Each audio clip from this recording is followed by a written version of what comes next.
계속해서 성령과 지혜가 충만한 사람 스데반의 설교를 보고 있습니다. 사도행전 7장에 스데반 집사가 그 공회에 잡혀서 재판을 받는 자리로 나가게 되었습니다. 예수님을 증거하다가 부활하신 주님을 증거하다가 사람들로부터 고발을 받게 되었습니다. 그래서 이제 사람들이 말하기를 이 사람은 신성모독이다. 이 사람은 신성모독한 사람이다. 그리고 이 사람이 추정하는 예수도 신성모독한 사람인데 그 사람의 말을 그대로 전하는 아주 우리나라를 민족을 혼란케 하는, 그러면서 하나님을 욕되게 하는 사람이다 라고 그렇게 고발을 했습니다. 그럴 때 스데반 집사님이 자기 자신에 대해서 변호하지 않고 예수님이 어떤 분인가에 대해서 계속해서 말씀을 하고 있습니다. 우리가 억울한 일을 당했을 때 나 자신에 대해서 변호하지 않고 옳음에 대해서, 바른 것에 대해서 말하기는 쉽지가 않습니다. 우선 내가 살아야 되기 때문에 내 자신을 변호하는데, 스데반 집사님은 예수님을 전하는 것으로 그의 설교가 진행되고 있습니다.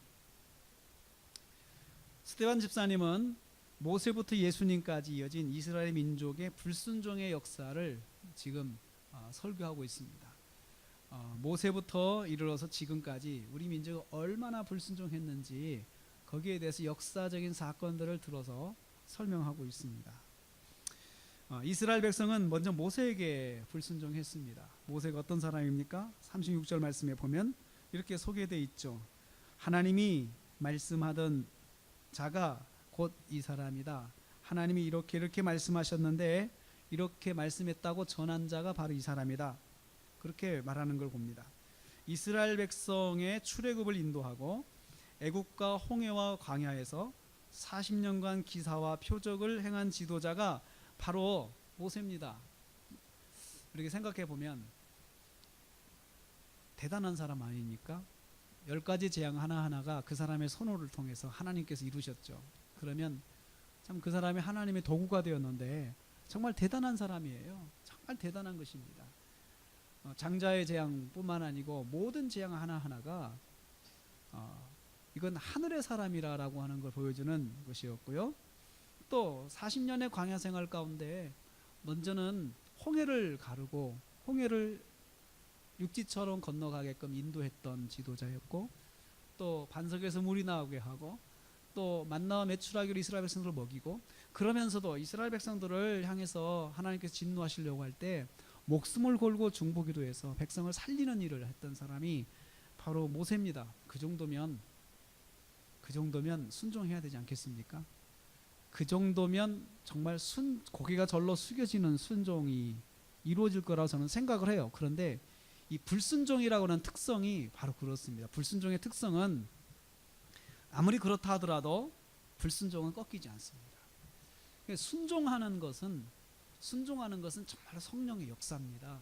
성령의 역사예요. 불순종은 뿌리 깊이 사람들 속에 자리 잡고 있어서 이 불순종의 그런 본능이 순간순간 고개를 들고 나오게 되어 있습니다.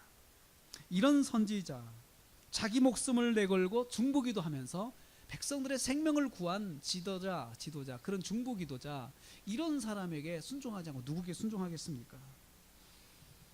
모세는 또한 예수님이 오실 것을 예언했습니다. 예수 그리스도께서 오실 것을 예언했는데 모세가 그렇게 말했습니다. 나와 같은 선지자를 세우리라. 우리 형제 가운데서 나와 같은 선지자를 세우리라 라고 했던 그런 그 선지자, 나와 같은 선지자가 바로 예수님입니다. 예수님. 그 예수님을 나와 같은 선지자라고 했는데 왜 나와 같다고 이야기를 했을까요? 왜? 모세가 하는 것 같이 똑같은 일을 하실 분인데, 첫째는 구원의 길로 인도할 뿐이고, 두 번째는 목숨을 걸고 이스라엘 백성들을 구원하실 분이라는 거죠. 중보하실 분이라는 거죠. 그런 의미에서 나와 같은 선지자를 세우리라고 하나님께서 말씀하셨다라고 이것을 전했는데, 신명기 18장 15절 말씀에 그렇게 모세가 이야기를 했어요. 그것을 스데반 집사님이 인용을 하고 있어요. 이걸 통해서 볼 때 스데반 집사님은 성경을 아주 잘 알고 있어요. 성경을 잘 알고 있고 능통하고 있고 그 성경에 근거해서 지금 예수 그리스도는 모세가 예언한 바로 그 선지자다라고 말을 하고 있습니다. 모세는 광야 교회 시절에 하나님의 사자인 천사들과 함께 있었고 그리고 이스라엘 조상들과 함께 살았다라고 38절에 설명합니다. 광야 교회에 있었고 이 사람은 광야 교회에 있었다는 게 이스라엘 백성의 40년의 광야 생활을 광야 교회라고 표현을 했어요. 광야 교회. 이 광야 교회. 그리고 이스라엘 백성들의 무리 자체가 교회라는 거예요. 교회는 하나님께서 불러낸 사람들의 모임을 교회라고 합니다. 그래서 구약시대 이 교회라고 하는 말은 하나님께서 불러낸 사람들, 하나님께서 불러낸 사람들의 모임 이런 의미에서 구약시대에는 사용했고 신약시대에는 이것을 역시 에클레시아라고 말을 써서 불러낸 사람들 이렇게 했습니다. 애굽에서 불러낸 사람들, 하나님의 사람들로 모이게 한 사람들, 이 사람들이 바로 교회입니다. 그 광야 시절에 이스라엘 백성들을 이끌었던 사람이 바로 모세라는 거죠. 모세는 생명의 도를 받아서 생명의 말씀을 받아서 그래서 38절에 그렇게 말씀하죠. 생명의 도를 받아서 우리에게 주던 사람이 바로 이 사람이다. 생명의 도, 생명의 말씀은 율법을 말하는 거예요. 생명의 말씀, 율법을 행하면 율법을 지키면 생명이 구원을 얻는다는 거예요. 그래서 생명의 도라고 말씀했어요. 이렇게 모세처럼 하나님께 직접 말씀을 받아서 전하는 선지자, 또 죄에 빠진 백성들을 위해서 자기의 몸을 희생 제물로 드리고 중보기도 하는 지도자, 선지자, 이게 바로 나와 같은 선지자인데 그분이 예수 그리스도이십니다. 모세가 예수 그리스도를 예언했다는 거죠. 그래서 그 말 자체를 나와 같은 선지자라는 말로 연결을 시켜주고 있습니다. 이렇게 사역하며 예수 그리스도를 전한 모세에게도 이스라엘은 불순종했습니다. 39절 말씀 보면 그렇게 말을 하고 있습니다. 모세에게 복종하지 아니하고 거절하였다라고 했습니다. 모세에게 복종하지 않고 거절하였다. 그러면서 그들은 마음으로 애굽으로 돌아갔다라고 했습니다. 참 몸은 광야에 있는데 마음은 애굽으로 돌아갔다는 거예요. 무서운 말씀이죠. 기가 막힌 말씀이기도 하고 무서운 말씀이에요.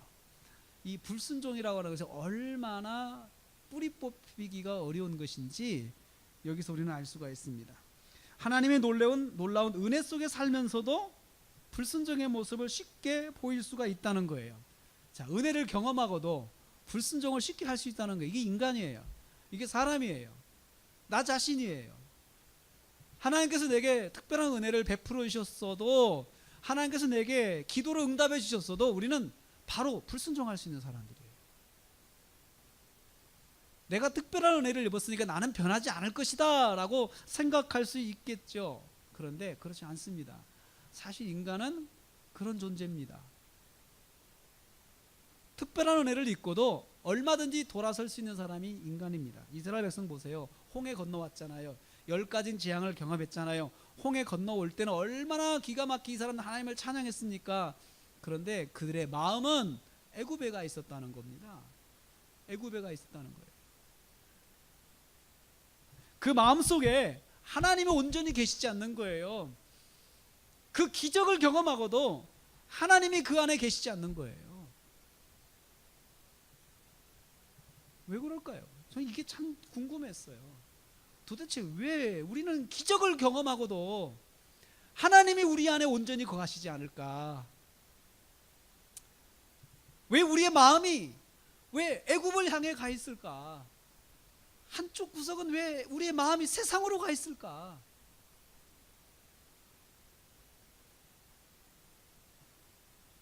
장자가 살아나고 10가지 재앙을 보고 홍해를 건너는 놀라운 경험을 하고 그리고 반석에서 물이 나는 놀라운 은혜를 체험하고도 왜 그들의 마음은 애굽에 가 있을까요?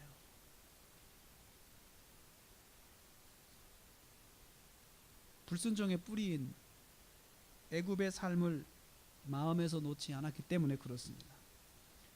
애굽의 삶을 마음에서 놓지 않는 거예요. 그 애굽에서 즐기던 삶의 모습을 이걸 완전히 내려놓아야 되는데 그걸 붙잡고 있는 거예요. 하나님도 붙잡고 그것도 붙잡고 있는 거죠. 더 정확하게 말하면 불순종의 모습을 마음에서부터 쫓아내지 않았기 때문이에요. 마음에서 애굽으로 행하였다라고 그렇게 말씀하는 데서 볼 수 있는 것이에요. 마음에서 쫓아내지 않고 깊이 간직해 두는 거예요. 마음에서 쫓아내야 되는데 오히려 그것을 더 깊은 곳에 숨겨놓은 거예요.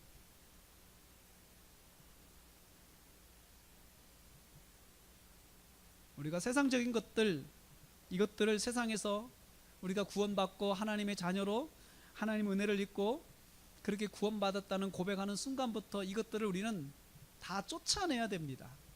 쫓아내야 되는데 어떤 건 쫓아내지만 어떤 것은 더 깊은 곳에 숨겨놓는 것이 있다는 거예요. 더 깊은 곳에. 이것들이 결정적인 순간에 툭 터져 나와서 우리가 불순종하게 한다는 것입니다. 그들이 어떻게 불순종했습니까? 40절 말씀. 모세가 시내에서는 40일 동안 내려오지 않자 모세를 버리고 아론에게 그렇게 말합니다. 우리를 인도할 신을 만들어내라. 우리를 인도할 신을 만들어내라. 우리 또 다른 하나님이 필요하다. 그들은 송아지를 만들어서 하나님이라 말하고 우상 앞에 제사하기 시작했습니다. 그러면서 기뻐하였습니다. 우상 앞에 제사하며 기뻐했습니다. 보이지 아니하시는 하나님을 보이는 우상으로 만들었어요. 이 사람들이 송아지를 만들어 놓고 송아지를 하나님이라 불렀어요. 중요한 게 그거예요. 그들이 송아지를 섬긴 것이 아니고 그들은 하나님을 섬겼어요. 사실은 하나님을 섬겼는데 그 하나님을 송아지로 만들어 놓고 하나님이다 부른 거예요. 하나님이다 불렀어요. 우리가 사람들이 그렇게 말을 해요. 그런 말을 해요. 뭐든지 내가 믿는 게 하나님이지, 이렇게 말하는 사람들이 있어요. 그 참 보면은 멋있는 말 같죠? 그리고 그 사람은 굉장히 평화주의자 같고 그 사람은 굉장히 종교적으로 이 수용성이 높은 사람 같은 거죠. 뭐든지 내가 믿으면 다 하나님이야, 이렇게 말을 하면, 방송에서 그런 말을 하면 굉장히 멋있는 사람이 됩니다. 근데 그 말이 성경에도 있어요. 송아지를 만들어 놓은 송아지라도 하나님으로 믿으면 그게 하나님인 것이야. 절에 가더라도 그 불상 앞에 앉아서 내가 하나님이라 생각하면 그게 곧 하나님이야, 이렇게 말하는 사람들이 캐톨릭에 있습니다. 어디든지 가도 내가 그곳에 앉아서 그냥 하나님이다 말하면 거기가 하나님이 되는 거야 라고 말하는 거죠. 이스라엘 백성이 딱 그렇게 말을 했어요. 하나님 입장에서 봤을 때 하나님이라고 불러준 것 가지고 하나님이 참 고맙다, 너희들이 나를 하나님이라 불러주니 참 고맙다, 그런 상황에서도 하나님을 찾으니 참 고맙구나 라고 하나님 말씀하실까요? 아닙니다. 그것은 하나님의 본성을 왜곡하고 하나님의 본성을 바꾸어서 하나님을 섬기는 인간 중심의 신앙이에요. 사람 중심. 우리한테는 그런 본능이 있어요. 내가 편할 대로 하나님 믿고 싶은 본능이 있어요. 근데 하나님은 이렇게 하셨어요. 하나님은 내 앞에 다른 신을 내게 두지 말라, 우상을 만들지 말라고 했어요. 그 우상을 만들어 놓고 하나님이라 부르는 하니 그런 우상 만들지 마라 이거죠. 왜냐하면 하나님은 보이지 아니하시는 분이에요. 왜 하나님은 보이지 아니하시면서 만물 가운데 계신다라고 말씀하실까요? 하나님은 영이시니 예배하는 자가 신령과 진정으로 예배할지니라. 하나님이 영이시다라고 하는 말은 보이지 않는다는 말이에요. 보이지 아니하시는 분이에요. 그래서 어디든지 계시는 분이세요. 우리가 그 하나님을 우상으로 만드는 순간, 형태로 만드는 순간 어떤 하나님으로 되느냐? 장소와 공간의 하나님이 돼요. 여기다 만약에 하나님의 형상을 만들어 놓으면 하나님은 이 공간 안에만, 우리 눈에 보이는 이 공간 속에만 존재하는 하나님이 되는 거예요. 그래서 하나님께서 형상이 없으신 거예요. 그래서 사람들이 만든 신전과 하나님의 교회가 차이점이 있어요. 예루살렘 성전과 이방인들이 만든 신전은 큰 차이가 있습니다. 아주 눈에 띄는 차이가 있습니다. 그것은 규모의 차이예요. 규모의 차이. 성전은 크지 않습니다. 성전은 솔로몬 성전도 크지 않습니다. 아주 적습니다. 그런데 이방인의 성전은 아주 규모가 큽니다. 몇 에이커씩 만듭니다. 그리고 높이 탑을 쌓습니다. 그 꼭대기에다 우상을 놓습니다. 왜 그럴까요? 장소의 신이기 때문에 여기 장수의 신. 보이는 공간을 다 지배하는, 보이는 공간. 근데 하나님은 아주 작은 공간으로 교회를 만들게, 성전을 만들게 하시고, 그리고 그 성전에서 예배하게 하세요. 그래서 하나님은 그 성전에만 계시지 않고 온 우주 만물 속에 계시는 분이시기 때문에 그렇습니다. 하나님은 제한적인 분이 아니시고 지역의 신이 아니세요. 하나님은 영이셔요. 지역과 공간을 벗어나셔서 어디든지 계시는 분이세요. 근데 이스라엘은 그 하나님을 송아지 형상으로 만들어 놓고 자기들이 있는 그 광야 그 공간에만 계시는 하나님으로 전락시킨 거예요. 그것이 그들의 잘못이에요. 하나님의 본성을 제한한 도전인 것이에요. 하나님의 본성을 제한한 도전이에요. 자기 손으로 만든 것이라 했습니다. 자기 손으로 만든 것, 자기 손으로 만든 것이라 했어요. 자기 기준으로 만든 것이라는 거죠. 그들이 왜 하필이면 송아지일까요? 왜 하필이면 송아지일까요? 다른 형상도 있을 텐데. 자기들이 볼 때 송아지가 힘이 있고 또 여러 가지 의미에서 자기들을 이끌어줄 수 있다고 생각을 하는 것이죠. 자기가 원하는 대로 만드는 것, 이것이 우상의 특성이에요. 우상은 사람이 만족하기 위해서 만든 것입니다. 사람의 기준에 만족하도록 만든 것입니다. 사람들이 우상을 섬기는 이유가 바로 그것입니다. 자기 기준에 맞는 것, 자기를 위한 것, 자기만 잘되고 자기만 성공하기 위해서 치성을 올립니다. 구슬합니다. 절을 합니다. 근데 하나님을 섬기는 일은 반대예요. 우리가 하나님을 위해서 사는 것이에요. 우상이 나를 위해서 일하는 거예요. 나를 위해서 내가 치성을 드리는 거예요. 나를 위해서 뭘 하는 거예요. 그래서 내가 우상을 고를 수가 있어요. 건강의 우상, 공부하는 사람 공부의 신, 공부의 우상 만들 수 있어요. 공부의 신. 또 뭐 전쟁에 나가는 사람 전쟁의 신, 전쟁의 우상 만들 수 있어요. 사업하는 사람은 사업의 신, 사업의 우상 만들 수 있어요. 다 나를 위한 것이죠. 근데 하나님을 섬기는 것은 나를 위해 섬기는 것이 아니고 하나님을 위해 섬기는 것이에요. 하나님을 위해서. 그래서 이스라엘 백성이 불순종의 결과 무슨 일이 일어났습니까? 42절 말씀에 하나님께서 돌이키사 저희를 버려두셨다라고 했어요. 버려두셨는데 저희가 그 하늘의 군대 섬기는 일에 버려두셨다. 하나님께서 얼굴을 돌리신 거예요. 이 백성에게 얼굴을 돌리셨어요. 마주대하지 아니하신다는 거죠. 안 보신다는 거예요. 하나님 불순종하는 사람들에게 얼굴을 돌리십니다. 안 보십니다. 그리고 하나님께서 그들을 버려두셨다. 방치해 두신 거예요. 아무 상관하지 않는 거예요. 이 사람이 무슨 일을 하든지 무슨 일을 당하든지 간에 상관하지 않는 거죠. 이스라엘을 내버려 두고 넘겨버리셨어요. 아예 넘어가도록 놔두시는 거예요. 그들이 이방인의 손에 노략질 당하도록 놔두시는 거예요. 무슨 일이 일어나도 상관하지 않는 것입니다. 로마서 1장 28절에 보면 이 하나님의 버려두심에 대해서 자세하게 설명하고 있습니다. 로마서 1장 28절에 보면 이렇게 말합니다. 그들이 마음에 하나님 두기를 싫어하며 하나님 두기를 마음속에 싫어하니까 마음으로부터 싫어하는데 지속적으로 싫어하는 거예요. 아주 단회적으로 한 번 싫어하는 건 아니에요.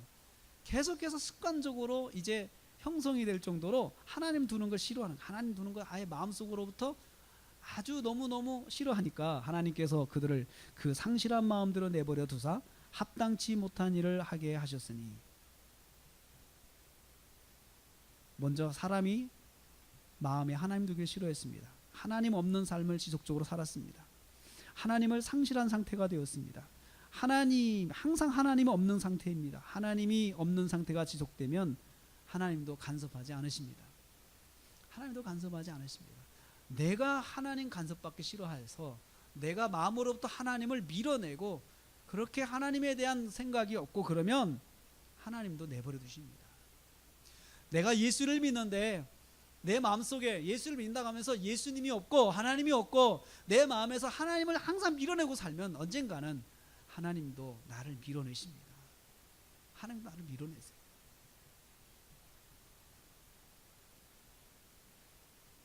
그 상실한 마음대로 내버려 두사. 상실한 마음이 실성한 거예요. 정신적인 판단, 온전한 판단을 하지 못하는 상태로 하나님께 내버려 두시는 거예요. 그렇지만 우리는 그러잖아요. 정상적인 관계성은 그렇잖아요. 만약에 그 사람이 실수하면 걱정을 하죠. 다 걱정합니다. 왜 그렇게 했을까? 왜 그렇게 했을까? 걱정해 주죠. 실수하면. 근데 하나님께서 실수해도 걱정해 주시지 않고 그냥 놔두시는 거예요. 놔두시는 거예요. 간섭은 하나님의 섭리의 방식 중에 하나입니다. 간섭이라는 하나의 섭리의 방식 중에 하나예요. 그래서 우리가 하나님의 형상으로 지원받았잖아요. 그래서 우리 인간관계도 간섭이라는 형태가 있어요. 간섭. 서로 간섭하는 거 있잖아요.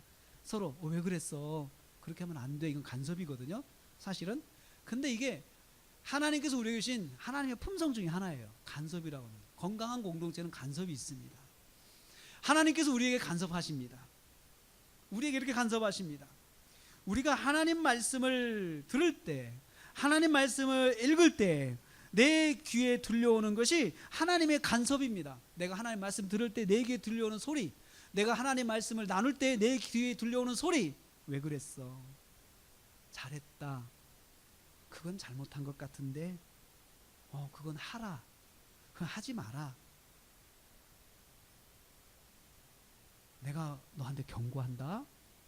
이런 말이 말씀을 들을 때, 설교를 내가 묵상할 때, 말씀을 큐티할 때, 큐티한 말씀을 나눌 때 하나님께서 우리에게 여러 가지 모양으로 내게 말씀합니다.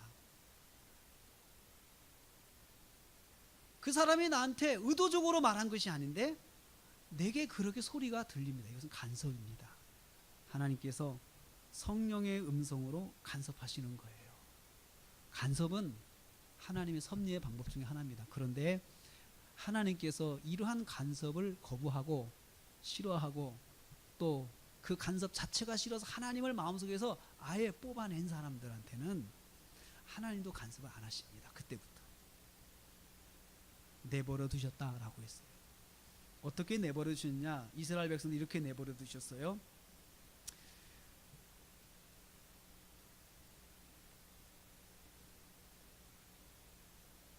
자, 거기 보면 그들이 하늘의 군대를 섬기는 데 42절 말씀에 하늘의 군대 섬기는 일에 버려두셨다. 그래서 하늘의 군대라고 하는 것은 천사를 말하는 게 아니고요. 하늘의 군대는 그들이 1월 성신을 섬기는 천체 숭배 사상, 천체 숭배 신앙에 그 놔두신 거예요. 달에게 절하고 별에게 절하고 태양에게 절하고 하는 그런 천체 숭배가 있어서 저는 이 말씀 보면서 이스라엘 백성들이 우상을 섬기다 못해 이제 우상을 넘어서 천체 숭배도 했구나. 천체 숭배, 별도 섬기고 달도 섬기고 하는 거죠. 그것을 말씀하고 있는데 그냥 천체 숭배하도록 하나님께서 놔두신 거예요. 처음에 그들이 우상을 섬기고 천체 숭배할 때 선지자를 보내시고 말씀을 주셔서 너희들 왜 그러냐, 너 그렇게 하면 안 돼, 돌아오라 말씀을 하셨어요. 선지자를 보냈어요. 그런데 그들이 그 선지자를 잡아서 때리고 옥에 가두고 그리고 선지자를 죽였어요. 선지자를 죽이고 하면서 그 말을 듣지 않는 거예요. 그러니까 하나님께서 그러면 너희들 그대로 해라. 그래서 1월 성신을 섬기는 천체 숭배 신앙에 빠진 이스라엘 백성들을 그대로 놔두셨어요. 간섭하지 않으셨어요. 그 다음부터는 잘못됐다고 말씀도 하지 않으셨어요. 그들의 양심의 소리에 깨닫도록 하지도 않으셨어요. 내버려 두신 거예요. 이것을 하나님의 유기라고 합니다. 열왕기하 21장 3절에 보면은 그들이 아세라 목상을 만들고 하늘의 1월 성신을 경배하며 섬겼다 이렇게 말하고 있어요. 그리고 또 여호와의 성전 두 마당에 하늘의 1월 성신을 위하여 제단을 쌓고 성전에서도 천체 숭배 신앙을 가졌어요. 별을 섬겼답니다. 성전에서도.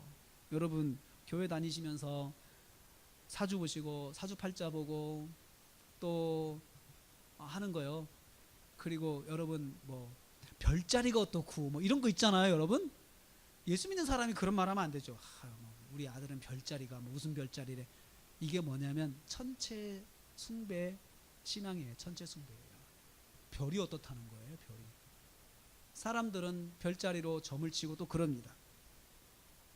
그러면서 이스라엘 백성들은 특별히 어떤 왕은 자기 별자리가 있다고 해서 자기 옥좌에다가 그 별자리의 모양을 형상을 만들어 가지고 딱 넣었어요. 이스라엘이 우상과 더불어 신들의 별 형상을 가지고 있었다고 했습니다. 별을 하나님처럼 섬기는 천체 숭배 신앙을 가지고 있었습니다. 우매한 신앙에서 나오지 않게 그냥 놔두셨어요. 하나님께서. 그래서 놔두셨어요. 너희가 정 원하면 그렇게 해라. 그 정도면 뭐죠? 우리는 포기한다고 해요. 포기한다. 네가 하고 싶은 대로 해라. 네가 하고 싶은 대로 해라. 그러면 그 순간부터는 간섭이라는 관계가 없어집니다. 그냥 놔둬요. 그냥 보고만 있는 거예요. 하나님 더 이상 선지자 보내지 않으셨습니다. 그래도 선지자를 보낼 때가 하나님의 사랑이 있는 것이에요. 선지자들을 보낼 때가 하나님 은혜가 있는 것이에요. 그래도 내가 말씀을 들을 때 깨달아지는 것은 은혜가 있는 것이에요. 하나님의 간섭이 있는 것이에요. 하나님의 은혜가 사랑이 있는 것이에요. 근데 하나님 말씀을 들을 때 깨닫지 못하고 계속해서 거부하고 그러면 하나님께서 선지자 보내시지 않은 것처럼 말씀도 주시지 않으십니다. 이스라엘 불순종은 하나님이 유기의 징계를 낳았습니다. 그 정도로 하나님의 이스라엘 불순종은 이스라엘 역사의 흔적을 가지고 있다는 것이, 역사적 흔적을 가지고 있어요. 뿌리 깊은 역사의 흔적을 이스라엘은 가지고 있어요. 불순종의 역사의 흔적을. 불순종은 뿌리가 깊습니다. 한번 불순종하면 그 뿌리가 쉽게 나가지 않습니다. 이것은 습관이 됩니다. 모세는 하나님 말씀을 받아 백성에게 전하면서 예수 그리스도가 오실 것을 예언하였습니다. 스데반 집사는 이 점을 강조합니다. 예수 그리스도는, 너희가 못 박은 예수 그리스도는 우리의 조상 모세가 우리에게 율법을 주면서 우리에게 예언했던 그분이 바로 메시아 예수 그리스도라는 것을 명백하게 상기시켜 줍니다. 이스라엘 백성이 모세 율법을 지킨다고 자부합니다. 우리는 모세 율법을 지켜, 모세 율법을 지켜, 자부하죠. 그런데 왜 정작 모세가 예언한 그 선지자에 대해서는 너희들이 왜 불순종하냐 이거예요. 그러면 정작 너희들은 제대로 율법을 지키기나 했냐 이거죠. 우리가 제대로 율법을 지키기나 했습니까 지금? 우리는 율법을 지킨다고 하면서 하나님의 말씀도 지키지 않았고 그 선지자를 우리는 핍박하지 않았습니까? 그렇게 말하는 거죠. 모세가 예언한 나와 같은 선지자를 알지 못하는 모순을 우리는 지금 가지고 있지 않습니까? 라고 스데반 집사님이 말하는 거예요. 그런데 이스라엘에는 광야로부터 증거의 장막이 있었다. 성막을 이야기해요. 그 증거의 장막이 있었는데 성막이 예수 그리스도를 상징하죠. 하나님의 임재를 상징하는 것인데 그 성막이 광야에서부터 시작해서 다윗 때까지 왔다가 다윗이 성전을 지으면서 솔로몬이 성전을 지으면서부터 성막이 성전으로 바뀌었다라고 이제 이야기를 하는데요. 그 성전이 뭐냐 이거죠. 그 성전이 무엇이냐 이거예요. 여러분, 성막은 이스라엘 가운데 하나님께서 임재해 계심을 보여주는 것이에요.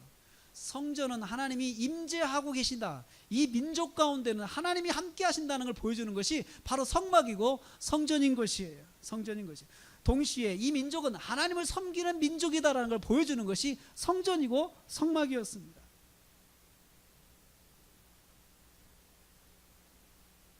다윗이 하나님 앞에 은혜를 받았습니다. 은혜를 받고 보니까 나는 이렇게 좋은 집에 사는데 하나님은 성막에 거하시는 것이 이건 말도 안 된다.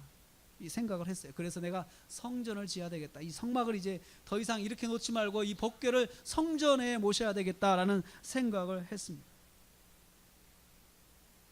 그런데 성전을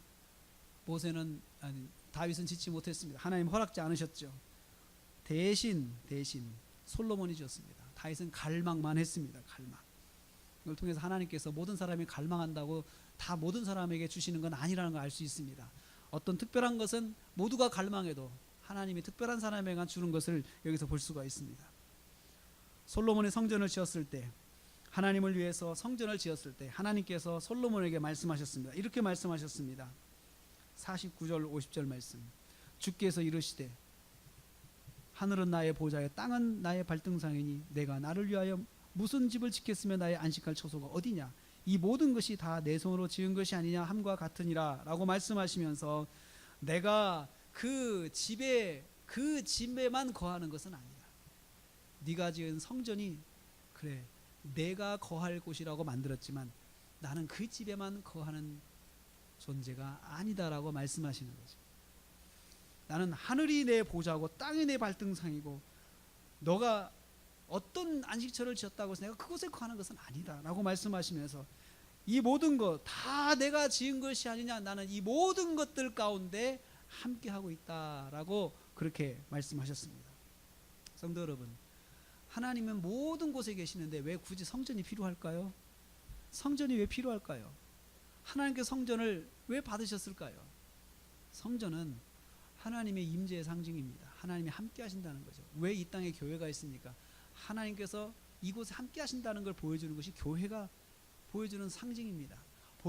교회가 보여주는 상징성이 그것입니다. 그래서 교회가 크고 작은 것이 문제가 안 돼요. 왜냐하면 교회는 교회 자체로서 하나님이 함께 하심을 보여주는 곳이기 때문에 그렇습니다. 그래서 하나님께서 솔로몬 성전을 솔로몬이 지었을 때 성전이 왜 이렇게 작냐? 저쪽에 시리아에 있는 수리아에 있는 왜 신전보다 내 성전이 적냐라고 말씀하지 않았어요. 바벨론에 있는 성전보다 왜 이렇게 내 성전이 적냐라고 말씀하지 않았어요. 왜냐하면 성전은 하나님의 임재의 상징이에요. 하나님이 거기 함께 하신다는 거예요. 성전은 바로 하나님께서 함께하는 민족이라는 걸 보여주는 의미가 있는 것이지 성전 자체에 하나님이 계시기 위해서 성전이 필요한 것이 아니라는 거예요. 성전은 그래서 예배당은 하나님이 함께 하시는 곳입니다. 하나님이 함께 하시는 것을 보여주는 것이에요. 여기에 있는 사람들은 하나님이 함께하는 사람들이다 라는 것을 보여주는 거예요. 우리 교회 들어갔다 나갔다 하는 사람들을 보면서 사람들은 그렇게 말합니다. 저 사람들은 하나님을 믿는 사람들이구나, 하나님이 함께하는 사람들이구나, 이것을 보여주는 것이에요. 여러분, 만약에 우리가 절에 들어가면 어떻게 될까요? 이 사람은 절에 다니는 사람이구나 이렇게 알잖아요. 우리가 교회 다니면 저 사람은 교회 다니는 사람이구나 라고 알잖아요. 그러면 뭘 요구해요? 사람들이 저 사람은 하나님을 믿는 사람이니까 하나님 말씀대로 사는 사람이구나, 하나님 말씀대로 사는 사람인 것을 기대하게 되죠. 그게 성전의 의미예요. 하나님께서 왜 이스라엘 백성 가운데 함께 하셨습니까? 이스라엘의 센터에 항상 계셨어요. 성막을 항상 중심에다 지어놓게 만드셨어요. 그리고 이스라엘 백성은 성막을 중심으로 해서 동서남북으로 흩어져 살았습니다. 그러면서 그것을 하늘에서 쳐다보면 이렇게 보일 겁니다. 아, 중심에 성전이 있구나. 이 사람들은 성전 중심으로 사는 사람들이구나. 이 사람들은 하나님이 함께 하시는 사람들이구나. 이것을 보여주는 것입니다. 지금은 여러분, 성전이, 예수님 오시면 내가 성전이다 말씀하셨어요. 내가 곧 성전이다 말씀하셨어요. 그래서 성전 되신 주님이 지금 우리와 함께 하세요. 성전 되신 주님이 요한계시록에 보면은 그 하늘나라에는, 그 새하늘과 새 땅의 천국에는, 새하늘과 새 땅의 천국에는 성전이 없다고 그랬어요. 성전이 없다. 성전이 왜 없습니까? 성전 되신 주님이 함께 하시니 성전이 필요 없다는 거예요. 성전이 필요 없다는 거예요. 여러분, 요즘에 예루살렘에 성전을 지으면 마지막 때가 이루어진다라고 주장하는 사람들 있잖아요. 이 사람들을 세대주의자라고 해요. 세대주의자들. 성전 대신 예수님을 믿지 않는 거예요. 이 사람들은. 예수님이 오시면, 성전 대신 예수님이 오시면 예수님 자신이 성전이기 때문에 성전 필요 없어요. 예루살렘 성전이 왜 필요한 거예요? 그래서 그것을 주장하는 사람들을 세대주의라고 이야기해요. 성경은 예수님 자신이 성전 되시니 예수님을 믿는 것이 곧 우리가 성전 안에 거하는 것입니다. 그러면 아마 묻습니다. 그럼 나는 성전 되신 주님과 함께 하는 사람입니까? 우리는 교회 건물이 어떻든 간에 성전 되신 주님이 함께하는 그리스도인이에요. 내 안에 주님이 계시는 거죠. 여러분, 스스로에게 물어보십시오. 내 안에 주님이 계십니까? 내 안에 주님이 계십니까? 그러면 주님이 내 안에 계시면서 내 삶의 주인이 되셔야 돼요. 우리 성도는, 그리스도인들은 예수 믿으면서 우리가 예수를 잘 믿는 게 뭐냐? 내 안에 주님이 주인 되셔 계시는 것이 예수를 잘 믿는 것이에요. 이스라엘 백성들이 마음은 애굽으로 가 있었다고 했잖아요. 우리가 몸은 교회에 있는데 마음이 예수님 안에 있지 아니하고 마음이 세상으로 가 있으면 나는 내 안에 예수님이 계시지 않습니다. 지금은 바른 신앙과의 싸움이에요. 교인이 얼마나 많냐, 그리스도인이 얼마나 많냐의 문제가 아니고 지금은 과연 그 사람이 예수님을 마음 안에 품고 있느냐, 예수님 마음의 주인이 되시는 그리스도이냐, 이 싸움이 현대 교회의 큰 숙제예요. 숙제. 그래서 우리가 예수님을 마음에 품고 가정으로 돌아가고, 예수님을 마음에 품고 직장으로 돌아가고, 예수님을 마음에 품고 사람들을 만나고 하는 것이 지금 정말 중요한 시기예요. 이것이 우리한테 필요한 것이에요. 그것이 바로 바른 교회의 모습이에요. 내가 자녀들을 키울 때 내 마음에 예수님을 마음의 중심에 두고 키워야 되고, 내가 남편과 또 식구들을 만날 때 예수님을 마음에 두고 만나야 되는 거죠. 우리 안에 예수님이 계셔서 예수님 말씀대로 순종하는 그 삶을 살아야 그것이 바로 우리가 순종하는 삶이다 이거예요. 순종하는 삶이다. 스데반이 그걸 말했습니다. 그런데 우리는 불순종했다. 그랬어요. 우리는 불순종했다. 하나님께서 우리 가운데에 성전을 두시고 우리는 하나님의 민족이다, 하나님의 백성이다, 하나님을 섬기는 백성이다 라고 우리를 만방에, 세계 만방에 선포해 주셨음에도 불구하고 우리는 그 하나님을 마음에 두고 가운데 두고도 하나님 말씀에 불순종하고 살아왔다라고 스데반이 지금 지적하는 거예요. 출애굽기 19장 6절 말씀에 이스라엘 백성 가운데 성막을 두신, 성전을 두신 목적을 하나님께서 말씀하세요. 내가 이스라엘 백성을 왜 선택했느냐? 제사장 나라로 살게 하기 위해 선택했다라고 말씀해요. 제사장 나라는, 제사장은 제사 드려야 되잖아요. 제사 드리려면 성막이 있어야 돼요. 성전이 있어야 돼요. 그래서 하나님께서 이스라엘 백성이 제사장 나라가 되게 하기 위해서, 제사장 나라로서 제 역할을 하기 위해서 성전을 주신 거예요. 그곳에서 뭐해요? 하나님께 예배하는 삶을 사는 거죠. 그 예배하는 삶을 사는 것이 누구에게 보여지는 거예요? 세상 많은 사람 보여주는 거예요. 세상 많은 사람들에게 보여지게 하는 것이에요. 예배하는 삶을. 그래서 세상 사람들에게 하나님께 예배하는 민족이 저렇게 복을 받는구나, 하나님께 예배하는 민족이 저렇게 되는구나 라는 것을 보여주는 쇼 윈도우 삶을 사는 거예요. 이스라엘 백성에게. 우리 그리스도인들은 쇼 윈도우예요. 쇼 윈도우예요. 예수님을 보여주는 쇼 윈도우예요. 그게 우리의 역할인 거예요. 그게 왕같은 제사장이다 그래요. 오늘날 우리를 왕같은 제사장이라고 그랬어요. 우리는 제사장으로서 쇼 윈도우로 보여줘야 돼요. 누구를요? 예수님 보여줘야 되는 것이요. 어떻게 해요? 말씀으로 살아서요. 말씀으로 살아서. 예수 믿으세요 그 한마디도 참 중요해요. 그렇지만 내가 그 예수 믿으세요 한 만큼 집에 가서 내가 가까이 하는 사람들과 함께 있으면서 내 안에 계신 예수님이 보여져야 되는 것이에요. 지금은 그런 사람들을 요구해요. 그런 사람들이 있어야 해요. 우리 그런 사람들이 돼야 해요. 그런 사람들이, 교회가 그렇게 돼야 돼요. 왜 교회인지 우리는 알아야 됩니다. 왜 교회가 이 땅에 있어야 합니까? 사람들이 교회를 보면서, 드나드는 사람들을 보면서 아, 저 사람들처럼 저렇게 살아야 되겠구나, 그것을 보여주라고 교회를 두신 거예요. 하나님이 교회에 계시기 위해서 교회를 세우라고 하신 것이 아니에요. 너희가 보여줘라. 내가 중심에 있는 민족이 어떻게 사는지 보여줘라 라는 것입니다. 너희가 천사가 전하는 율법을 받고도 지키지 아니하였도다. 심지어 52절 말씀에 너희는 그 의인을 잡아주었고 그 의인을 죽였다. 그 의인은 예수 그리스도예요. 그게 바로 우리 민족이다 이거예요. 우리 민족이다. 우리 민족이 어떤 민족인지 아냐? 하나님의 그 은혜를 받고도 하나님께서 성전을 우리 가운데 주시었어. 하나님께서 성전을 통해서 우리가 함께 하신 하나님 보여주심에도 불구하고 우리는 그분의 말씀을 순종하지도 않았고, 그분이 예언하신 그 예수 그리스도, 그분조차도 우리는 죽인 민족이다라고 우리 민족의 실상을 이야기한 거예요. 여러분, 하나님께서 때로는 나의 실상을 적나라하게 드러내실 때가 있어요. 내가 바로 이런 사람이다. 그것은 감사한 거예요. 그 사건은 정말 은혜의 사건이에요. 나에게 은혜를 주시게 한 하나님의 구원의 방편이에요. 내가 누군지를 알게 하시고, 그래서 나는 예수님이 필요한 사람이구나, 이렇게 결론이 가면 큰 은혜죠. 큰 은혜죠.